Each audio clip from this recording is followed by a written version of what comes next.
누가복음 22장 35절에서 38절 말씀을 함께 봉독하시겠습니다.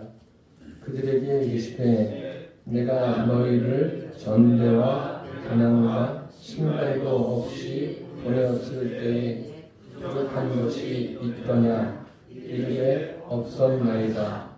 이르시되 이제는 재물이 있는 자는 가질 것이요 가난도 이해하고 검없는 자는 겉옷을 팔아 살지어다.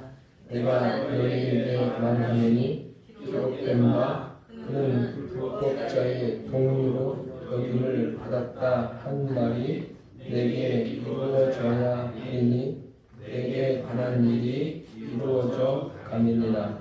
그들이 여짜오되 주여 보소서 여기 검 둘이 있나이다.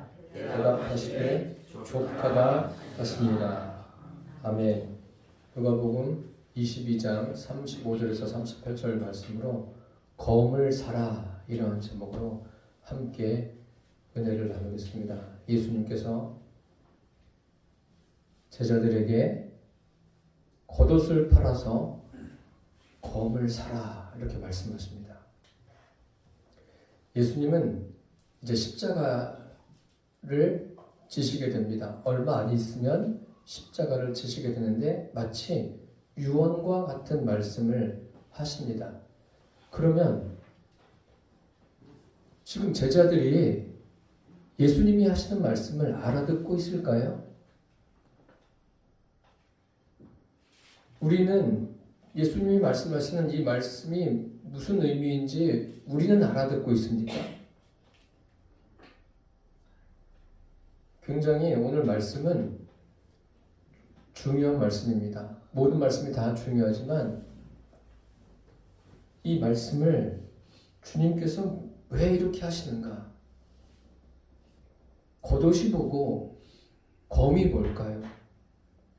혹시 생각해 보셨습니까? 그래서 예수님께서 검을 사라고 하신 것이 무엇을 의미하는 것이고 또 내가 너희를 보내었을 때 부족한 것이 있었느냐 이렇게 묻는 의미가 무엇인가를 오늘 말씀드리려고 합니다. 첫째로 내가 너희를 보내었을 때 부족한 것이 있느냐의 의미를 말씀드리겠습니다. 본문은 짧습니다. 성경은 어떤 이야기식으로 되어 있는 것은 비교적 그 내용을 알아차리기가 쉽지만 이렇게 짧은 본문 같은 경우에는 굉장히 어렵습니다. 짧은데 제자들처럼 예수님께서 말씀하시는 의미를 알아듣지 못하고 잘못 이해합니다. 37절에 보니까 내가 너희에게 말하노니 기록된 바 결국 이 말씀이 무엇입니까? 하나님께서 어떤 뜻을 정하시고 그 뜻에 대해서 말씀을 하시는 그러한 내용들이 성경에 기록되어 있습니다. 그래서 다양한 방법으로 하나님께서 하나님됨을 알리실 뿐만 아니라 하나님께서 왜 이런 말씀을 하시는가 말씀의 의미도 우리에게 알려주십니다. 그러면서 그 말씀이 결국은 어떻습니까? 이루어져 가는 거예요. 예수님께서도 지금 말씀하시지 않습니까? 내가 너희에게 말하는 것이 지금 이루어져 간다. 그렇게 말씀하고 계십니다. 하나님의 말씀은 반드시 이루어집니다. 그리고 하나님께는 퇴보가 없습니다. 항상 하나님은 발전하시는 거예요. 앞으로 전진해 가십니다. 성경 창세기 1장 1절부터 시작해서 끝 성경이 요한계시록 몇 장이죠? 22장 몇 절입니까? 21절까지. 그 모든 내용이 하나님의 말씀입니다. 그리고 하나님께서 그 말씀을 성취해 가십니다. 그리고 사람을 창조하실 때 어떤 모습으로 또 어떤 설계를 하셨을까요? 완전히 사람을 완성되게 만드셨다고 여러분 생각하십니까? 완성된 것이 아니라 사람을 성장하도록, 발전하도록 만드셨습니다. 그래서 에베소서 같은 경우에도 보면 사도 바울이 에베소 교회에 편지하면서 그리스도의 장성한 분량에 이르기까지 자라가라, 계속 발전해라, 그렇게 말씀하십니다. 오늘 35절에 보시면 그들에게 이르시되 내가 너희를 전대와 배낭과 신발도 없이 보내었을 때에, 이제 예수님께서 십자가를 지시니까 사람들이 이 성경을 보면서 예수님이 이제 십자가를 지시면 제자들과 이별을 하시는구나. 이별을 하시니까 그분이 계셨을 때는 뭐 전대도 필요 없고 배낭도 필요 없고 그냥 그분과 함께 가기만 하면 되는데 이제 떠나시니까 우리가 무엇인가 준비해야 되겠구나. 그래서 예수님께서 겉옷을 팔아서라도 검을 사라, 이렇게 말씀하시는구나. 이렇게 해석하는 부분이 적지 않습니다. 이렇게 알고 계신 분들도 적지 않습니다. 그런데 그것은 잘못 알고 계신 거예요. 오늘 본문에 보니까 예수님께서 내가 너희와 함께 있을 때가 아니에요. 내가 너희를 어떻게 했을 때예요? 보내었을 때예요. 보냈다는 것은 육신의 예수님이 지금 함께 하는 겁니까? 그들과 함께 하지 않는 거예요. 함께 하지 않는데도 그곳에서 성령의 놀라운 역사들이 일어난 거예요. 복음을 전할 때 귀신도 떠나가고 병든 자도 고침을 받고 이렇게 다양한 일들이 일어났습니다. 예수님은 여기 계시고 보내신 거예요. 그런데 사람들은 이 부분까지도 잘못 알고 있습니다. 예수님이 그들과 함께 계셔서 보살펴 준 것이 아닙니다. 그들을 그냥 보내셨어요. 보내셨는데 그들이 가는 곳곳마다 역사가 일어났죠.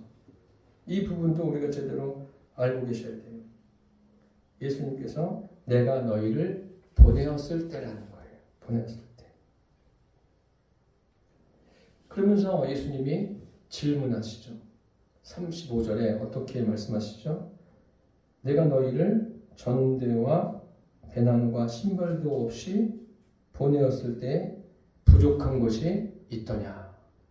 복음을 전하려면 당연히 필요한 물질도 있어야죠. 또 어디에서 머물려면은 옷까지도 챙겨서 배낭도 준비하고 신발도 딱 준비해서 가야 되지 않습니까? 오늘날 설교를 간다 하더라도 여러 가지를 준비해야 되지 않습니까? 그런데 지금 제자들을 보낼 때 아무것도 없이 보낸 거예요. 그냥 가라. 그럴 때 어땠느냐라고 물으시는 거예요. 그러니까 제자들이 뭐라고 대답하죠? 제자들이 부족한 것이 있더냐? 그러니까 부족한 것이 없다고 대답합니다. 우리는 모든 삶에서 이렇게 되기를 원하지 않습니까? 그런데 이 35절 말씀의 의미도 명확하게 아실 필요가 있습니다. 그럼 부족함이 없었다는 것은 뭐죠? 하나님이 역사하신 건데 하나님께서 일방적으로 역사하신 거예요. 그들이 복음 전할 때 주님 필요한 것도 공급해 주시고 필요한 사람도 만나게 하시고 이런 기도도 우리가 하지 않습니까? 그런데 나갔을 때 아무것도 없는데도 놀라운 역사들이 일어납니다. 이게 뭐냐면 하나님이 일방적으로 그들에게 복음을 전하는 그들에게 역사하셨다. 그런 말씀이 되겠습니다. 일방적인 역사예요. 지금 그렇게 하시니까 제자들에게 부족한 것이 있는 거예요, 없는 거예요? 없어요. 그들 모두가 다 똑같이 이야기하는 거예요. 우리는 부족한 것이 없습니다. 예? 누구나가 이 같은 기적 가운데 살기를 원합니다. 그냥 내가 가는 곳곳마다 모든 일들이 술술 잘 풀려지고 또 일이 잘 되는 것. 다 그렇게 되기를 원하는 게 사람의 마음입니다. 그럼 여러분 생각해 보십시오. 제자들이 나갔을 때 하나님께서 역사하셨어요. 아무것도 없는데 다 먹을 것도 채워주시고 다양하게 공급해 주십니다. 그럼 기적을 경험한 건 아닙니까? 여러분 기적 경험하고 싶으십니까? 많은 사람들이 그런 기적을 기대하죠. 그러면 하나님께서 기적을 베푸시는 목적이 있겠죠. 무엇일까요? 그 목적을 명확하게 해두지 아니하면 우리는 그냥 평생 동안 하나님 앞에 하나님 기적 베풀어 주십시오. 이거 해주십시오. 저거 해주십시오. 이거 하다가 끝나요. 지금 제자들이 그런 기적을 경험한 거예요. 그런데 주님께서 원하시는 것이 뭐예요?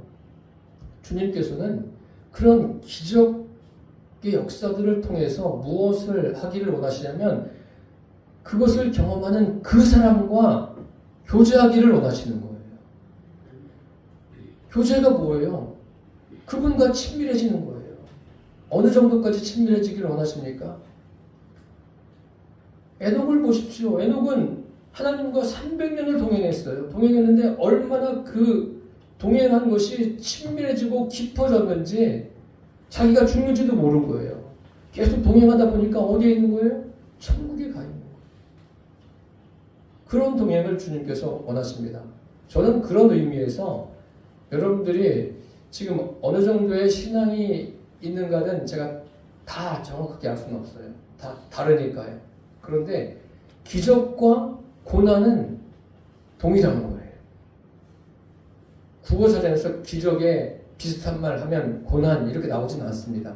그런데 제가 성경을 보니까 기적과 고난은 같은 말이에요. 그거를 잊지 마십시오. 그래서 교제하기를 원하시는데 그럼 매일 기적만 구합니까? 매일 기적만 구하고 무엇인가 그냥 역사가 막 일어나기를 구하는 것은 그것은 믿음의 초보 때나 하는 거예요. 이것이 무엇과 같냐면 마치 에덴 동산과 같은 거예요. 에덴 동산에서 아담과 하와가 어떻게 지냈죠? 뭐 부족한 게 있었습니까? 있었어요? 없었어요. 그냥 에덴 동산은 모든 게 다 갖추어져 있는 거예요. 완성되어 있는 거예요. 에덴 동산은 천국의 모형이기도 합니다. 완성되어 있는데 거기 있는 사람은 어떤 사람이에요? 완전히 완성된 사람입니까? 여러분 그렇게 생각하십니까? 완성된 사람이 아니에요. 무엇인가 발전해 가게 설계되어진, 창조되어진 그런 사람이 거기에 있어요. 그러니까 그 사람이 그곳에서 하나님이 주신 것을 누리기는 하는데 제대로 알지를 못하는 거예요. 그러다가 어떻게 됩니까? 에덴 동산에서 쫓겨납니다. 우리는 그것을 아담과 하와가 불순종해서 그렇게 됐구나 라고 말합니다.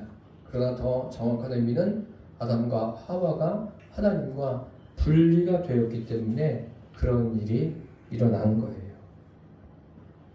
그들이 에덴 동산에서 나온 것이 망하는 것 같지만 망하는 것이 아니에요.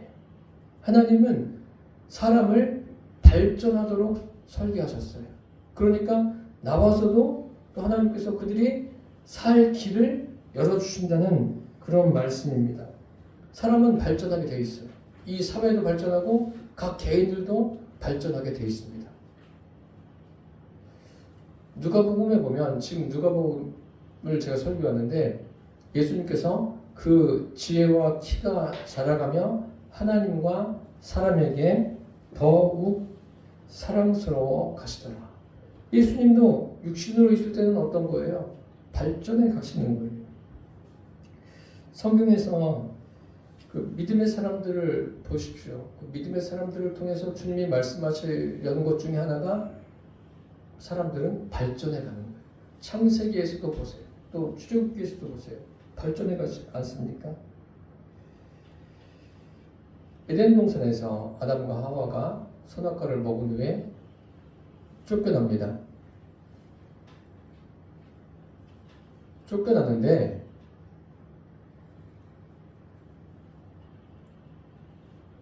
하나님이 그런 말씀하셔요. 인간이 땀을 흘려야 된다. 오늘 36절에 있는 말씀처럼 전대를 준비하는 것. 무엇인가 준비하는 것. 그것과 같은 맥락에서 보시면 되겠습니다.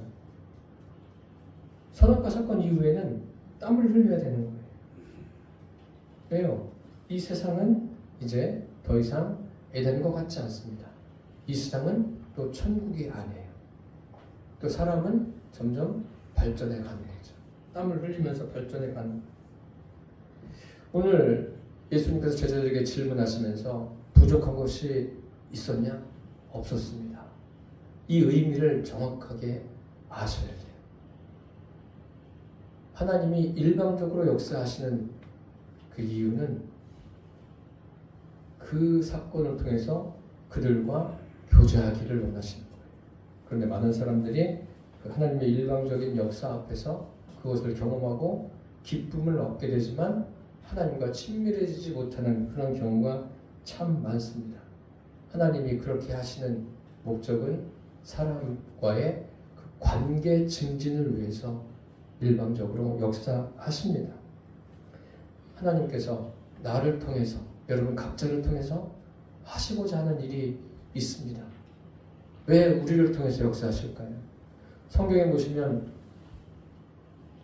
출애굽기에 모세를 통해서 역사하시는데, 그럼 하나님은 혼자서 홍해를 가를 수 없으십니까? 그런데 모세를 통해서 그 일을 하세요. 모세가 손을 드니까 아말렉과의 전쟁에서 이깁니다. 그럼 모세가 손을 들지 않고 거기에 모세가 없으면 아말렉과의 싸움에서 이길 수가 없습니까? 왜 하나님께서 모세를 통해서 그렇게 하시죠?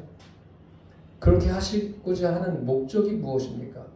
목적이 결국은 하나님께서 모세와의 교제고 이스라엘 백성과의 교제예요. 그들과 교제하기 위해서. 우리는 하나님이 일방적으로 다 해주시면 저는 그냥 가만히 하나님이 하시는 것만 누리겠습니다. 이것은 신앙의 초보적인 거라는 것을 잊지 않기를 바랍니다. 제자들도 그런 과정이 있었어요. 이게 뭐냐면, 여러분, 엄마 품속이 굉장히 좋다고 하지 않습니까? 자녀가 그 모태에서 10개월 있는 그 동안이 그 안이 최적의 상태예요. 최적의 상태라고 거기에 나는 거기가 좋아. 거기에서 죽을 때까지 살래. 이런 사람 있습니까? 이런 사람은 하나님이 인간을 어떻게 창조하셨는지 제대로 알지를 못하는 사람입니다. 엄마 품에서 어떻게 해야 돼요? 나와야 돼요. 나오고 가정을 이루면 부모의 품을 떠나야 되는 거예요.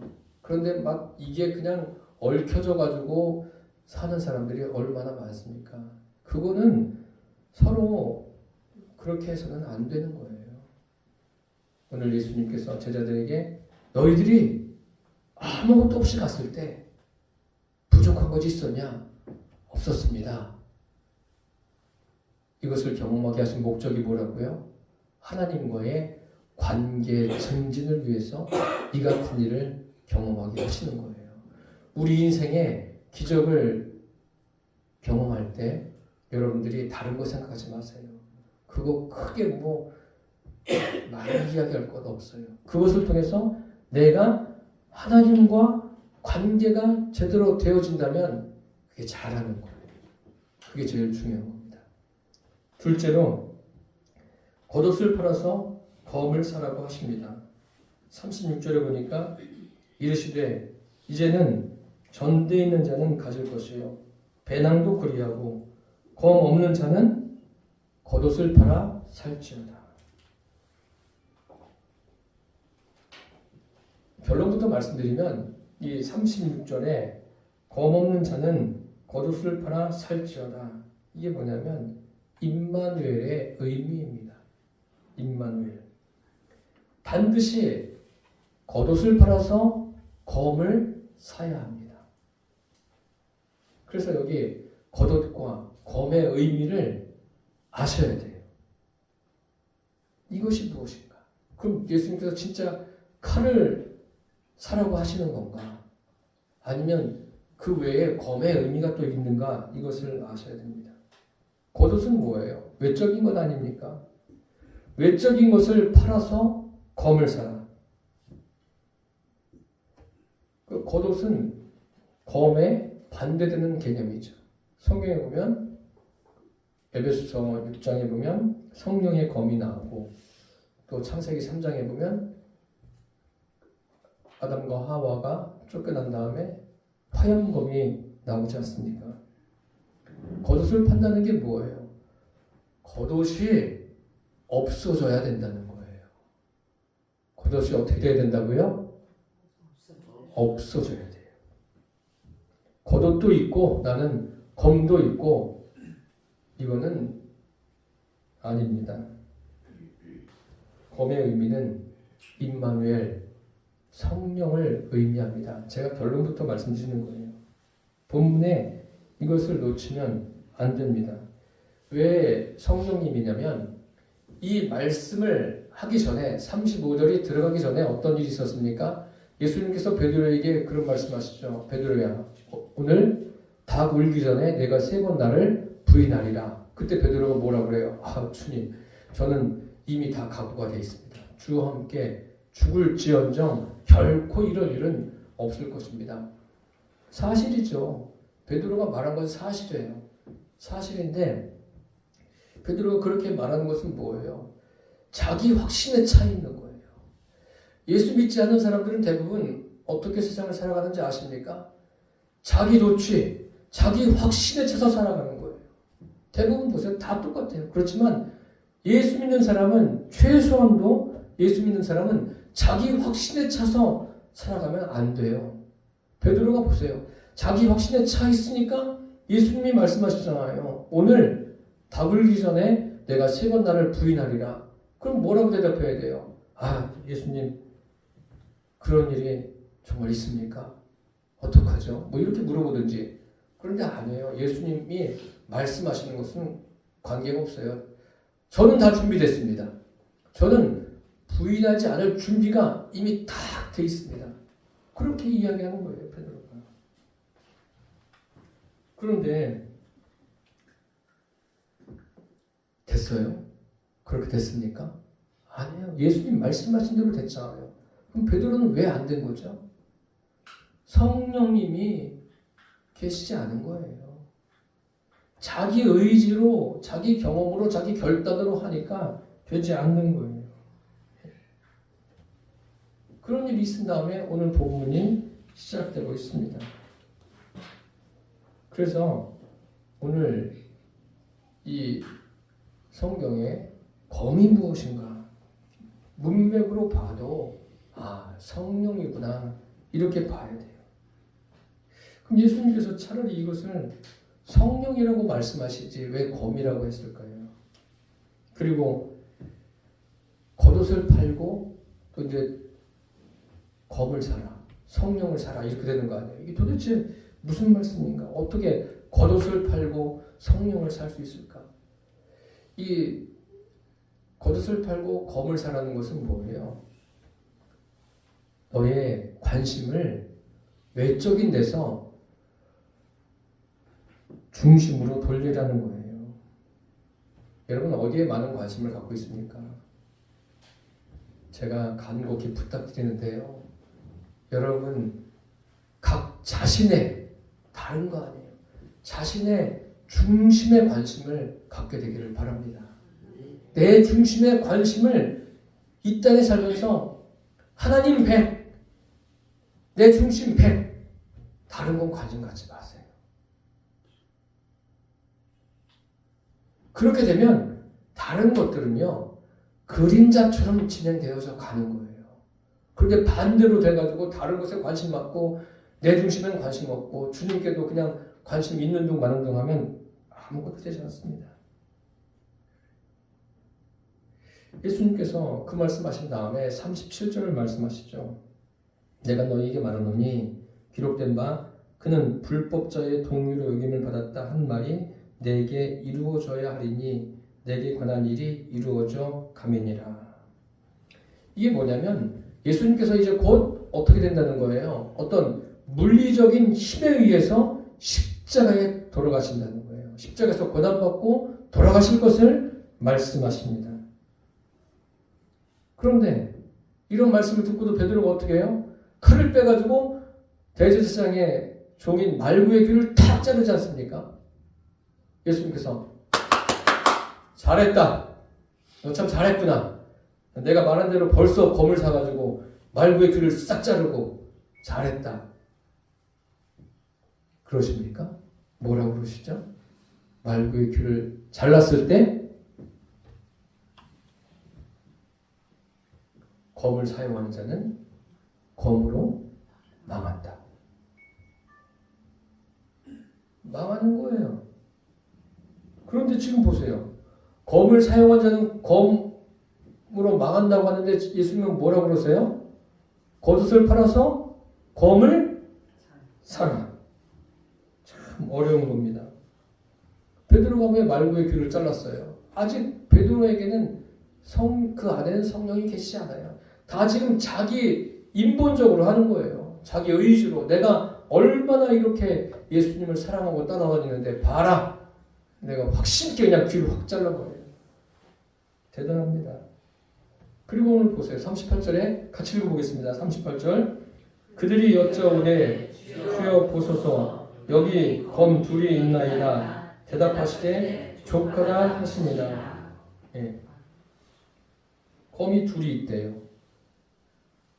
검이 몇 개 있어야 되죠? 예? 네, 각자 하나씩 있어야 되니까 제자들 몇 개 있어야 돼요? 11개 있어야 돼요. 여기 검이 각자 다 가지고 있습니다. 이렇게 돼야지. 지금 검 둘이 있습니다. 그러니까 예수님 뭐라고 그랬어요? 족하다. 이게 무슨 말씀인지 아십니까 혹시? 이 의미가 뭐냐면요. 내가 너희들에게는 지금 어떤 이야기를 해도 도무지 알아듣지를 못하는구나. 됐다. 그만 얘기하자. 그 이야기예요. 알아듣지를 못하는 거예요. 혹시 여러분 설교 들으시면서 지금 뭐 혼미하십니까? 이 말씀 알아듣길 바랍니다. 성령님이 여러분 갑자기 역사하셔서 이 말씀이 그 말씀이구나 이렇게 알아듣기를 바랍니다. 왜 예수님께서 성령이라고 하지 않고 검이라고 하셨을까요? 그 이유도 있죠. 성령은 뭐예요? 성령은 생명입니다. 성령을 지금 검이라고 말씀하신 것은 겉옷과 지금 대치가 되고 있어요. 겉옷은 뭐예요? 겉옷도 뭐하고 관계가 있습니까? 생명과 관계가 있어요. 생명. 이 검이라는 것도 생명과 관계가 있죠. 상대방을 죽이든지 그래서 나를 보호하든지 그런 것 아닙니까? 예수님께서 이제 성령이 생명이다 이렇게 말씀하신 것이 요한복음에 기록되어 있습니다. 요한복음을 보면 내가 곧 길이요 진리요 생명이다. 그러면서 그게 요한복음 14장이죠. 14장, 15장, 16장이 다 보혜사 성령에 관한 말씀입니다. 보혜사 성령에 관한 말씀이에요. 그럼 누가 생명이라는 거예요? 예수님은 지금 성령님을 증거하고 계세요. 성령님이 보혜사 성령님이 생명이다 라고 말씀하시는 거예요. 그래서 성경에 인자를 부인하면 사하심을 받지만 성령을 패망하면 부인하면 사하심을 받는다고 했습니까? 사하심을 받지 못합니다. 왜요? 성령은 생명이라고 했어요. 생명을 받아들이지 않는데 거기에 무슨 역사가 일어납니까? 거기에는 하나님의 심판 외에는 없습니다. 그것을 여러분 놓치지 않기를 바랍니다. 그래서 복음은요 정말 칼처럼 확실해야 돼요. 이것도 저것도 아니고 중간지대는 없는 거예요. 그리고 복음은 반드시 전해야 합니다. 전해야 돼요. 그래서 예수님도 마태복음에 이런 말씀하셨어요. 내가 세상에 화평을 주러 온 줄로 생각지 말라. 화평이 아니요 검을 주러 왔노라. 내가 온 것은 사람이 그 아비와 딸이 어미와 며느리가 시어머니와 불화하게 하려 함이니 사람의 원수가 자기 집안 식구리라. 원수는 자기 집안 식구래요. 이게 뭐죠? 이게 뭐냐면 성령을 주인으로 모시고 사는 사람과 그렇지 않은 사람과 함께 사는 것은 뭐예요? 사람들끼리 원수가 아니라 그 안에 성령 하나님이 계시고 어떤 사람은 마귀가 지배하고 그러니까 당연히 영적으로 원수가 되는 거예요. 그러니까 예수 믿지 않는 가족들과는 뭐예요? 원수지간이에요. 그렇기 때문에 우리가 심각하게 생각하고 그들을 주님께로 이끌어야 합니다. 인보는 세상에서 환영을 받습니다. 그렇지만 주님 앞에는 그건 참 위험한 거예요. 오늘 이 말씀을 여러 주석책을 보니까 그냥 예수님이 이제 돌아가시게 됐으니까 너희들도 준비해라. 검을 사라. 검을 사서 이제 너희들 생명을 보존하라. 이런 부분들이 많습니다. 많은데 그런 이야기가 아닙니다. 예수님께서 십자가에서 돌아가시면서 다 이루셨다고 했어요. 그 가장 최고의 목적이 무엇입니까? 예수님께서 이제 십자가에 돌아가시고 그 다음에 장사된 지 사흘 만에 부활하셔서 승천하시면서 누가 오시죠? 아버지의 약속하신 보혜사 성령님이 오시는 거예요. 이게 생명입니다. 생명. 그러니까 주님과의 관계가 성령으로 인해서 매일같이 증진되는 거예요. 깊어지는 거예요. 그게 성숙이에요. 우리의 믿음이 그렇게 되기를 바랍니다. 내가 손을 댄 만큼 하나님은 손을 떼셔요. 무슨 말씀인지 아십니까? 내가 하려고 하는 게 아니라 주님이 하실 수 있도록 그 자리를 마련해 드리기를 바랍니다. 날마다 우리의 삶이 성령 하나님을 의지하는 저와 여러분의 삶이 되시기를 바랍니다. 여기 겉옷에 대해서 이제 한 가지만 말씀드리고 말씀을 마치겠습니다. 겉옷이 뭡니까? 옷은 뭐예요? 옷은 옷이 날개다 이렇게도 이야기하지 않습니까? 그래서 참 사람들마다 다양하게 옷을 입고 다닙니다. 그런데 주님이 이렇게 말씀하신 것은 무엇을 의미하는 거냐면 사람을 의식하고 외적인 것들을 어떻게 하나? 버리라는 거예요. 겉옷은 그것을 의미하는 거예요. 내가 주님을 섬기기 위해서 이런 겉옷, 사람에게 잘 보이려고 하고 또 인본적인 것, 외적인 것, 다른 사람들이 나를 어떻게 생각하느냐, 사람들이 여기에 굉장히 관심이 많습니다. 그것도 이 땅에선 어느 정도는 필요하지만 과하게들 가지고 있어요. 그런 것들을 버리라는 거예요. 그게 바로 자기 부인입니다.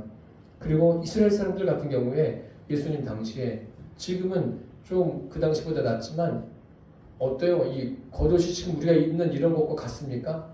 아니에요. 그냥 무슨 둘러서 입지 않습니까? 그 겉옷이 낮에는 햇볕이 뜨거우니까 그것을 막아주기도 하고 밤에는 어때요? 기온이 뚝 떨어지니까 추워서 그것이 자기를 보호하는 거예요. 그러니까 겉옷도 생명과 같은 것 아닙니까? 생명과 직결되는 거예요. 결국 예수님께서 겉옷을 어떻게 하나? 팔으라는 거예요. 팔라는 것은 겉옷을 포기하라는 거예요. 내 외적인 것, 자기중심적인 것들 다 부인하라는 거예요. 그러고 검을 사라. 그 안에 성령을 모셔드리자는 거예요. 그것을 주님께서 지금 말씀하시는 거예요. 그래서 너희 중심에 성령님이 계시냐, 이것이 전부입니다. 사사기에 보면 6장부터 쭉 이어지는 내용에 보면 기드온이 등장합니다. 하나님께서 기드온을 부르시는데 그 부르심이 어마어마한 거예요. 그러니까 뭐라고 말하죠? 기드온이 시험을 하죠. 이 양털이 있는데 양털만 물이 가득하게 적셔지게 해주십시오. 아침에 일어나니까 양털에만 물이 가득해. 그리고 또 한 번 묻죠. 양털은 뽀송뽀송하고 다 주변에만 이슬이 있게. 다음날 일어나니까 그렇게 됐어요. 그래서 이렇게 기도하는 분들이 참 많이 있습니다. 이게 뭐냐면요, 신앙의 초보적인 거라는 거예요. 그런데 나중에는 어떻게 해요? 나중에는 기도원이 하나님께서 이렇게 인도하셔요. 인도하시니까 기드온이 자기 전대를 가지고 나가지 않습니까?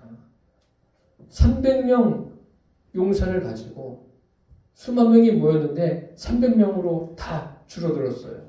그 300명을 가지고 미디안 연합군들 13만 5천 명과 싸우지 않습니까? 누가 이겼어요? 예, 기드온이 이깁니다. 300명과 13만 5천 명이 싸움이 되겠습니까? 무기가 아무것도 없어도 이 사람들 이길 수 있어요. 그 당시는. 그런데 12만 명이 죽었어요. 하나님의 역사하심으로. 그거예요. 하나님이 하실 것을 기대하면서 가는 겁니다.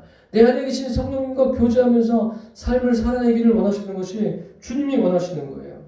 여러분 잘 아시는 말씀 있지 않습니까? 다윗과 골리앗. 그 내용만 알면 뭐예요? 내용만 아는 게 중요한 게 아니에요.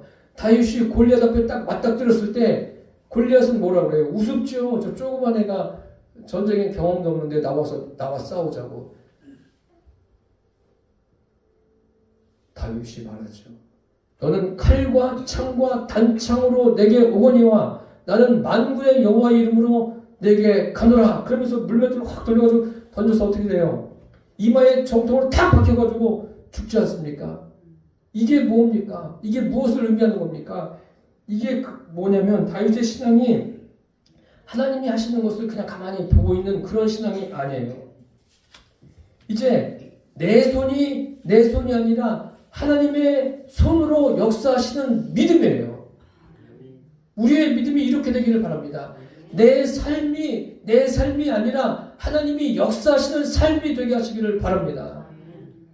내가 하는 게 아니에요, 여러분. 내가 열심히 노력해가지고 그냥 많이 수고하고 그래서 무엇인가 되는 게 아닙니다. 하나님이 하시는 거예요, 하나님이. 하나님의 역사에 다윗이 동참하는 거예요. 이게 믿음입니다. 이게 신앙생활인 거예요. 여러분 어제 김장하시느라고 애쓰셨어요. 정말 노곤노곤 하시죠. 노곤노곤 하신데 무엇을 경험하셨습니까? 저는 거의 100일 가까이 배추를 키우면서 뭐를 봤냐면요. 아, 이거 끝났구나. 아무리 잘 키우다가 중간에 날이 그냥 한 일주일 이상 흐리니까 안 되는 거예요. 뭐 거기 안에 줄이 쭉쭉쭉 가고 더 이상 제가 할 수 있는 게 없더라고요. 그런데 막상 딱 잘라보니까 이렇게 최상품의 배추가 없는 거예요. 무엇을 경험하냐면 이것조차도 하나님을 믿고 의지하면서 가니까 하나님이 하신다는 거예요. 제 손이 아니라 제 손에 하나님의 손이 역사하시는 거예요. 우리 인생에 그렇게 되기를 바랍니다. 예수님이 말씀하십니다. 겉옷을 팔아 검을 사라. 여러분 내 겉옷을 다 내려놓으십시오. 가지고 가지 마십시오. 인본적인 것 주님 앞에 다 내려놓으십시오. 그건 되지 않습니다. 내려놓고 내 안에 성령님을 주인으로 모시고 그분과 함께 나에게 주어진 삶을 살아내시기를 바랍니다. 우리가 살아가는 일거수 일투족이 다 하나하나 하나님이 섭리하시고 이끄심을 누리는 그러한 삶이 되시기를 축복합니다. 이것을 아는 사람이 겉옷을 팔아 검을 산 사람입니다. 기도하겠습니다. 살아계신 주님, 겉옷을 팔아서 검을 사라고 주님께서 제자들에게 말씀하십니다. 이 의미가 무엇인가를 우리에게 깨닫게 해주셔서 감사합니다. 깨닫게 하신 분이 성령 하나님이십니다. 성령이 우리 모두를 붙들어 주시사 우리 일상에 일거수 일투족이 주님이 역사하심을 보는 시간들이 되게 하여 주옵소서. 예수님의 이름으로 기도드립니다. 아멘.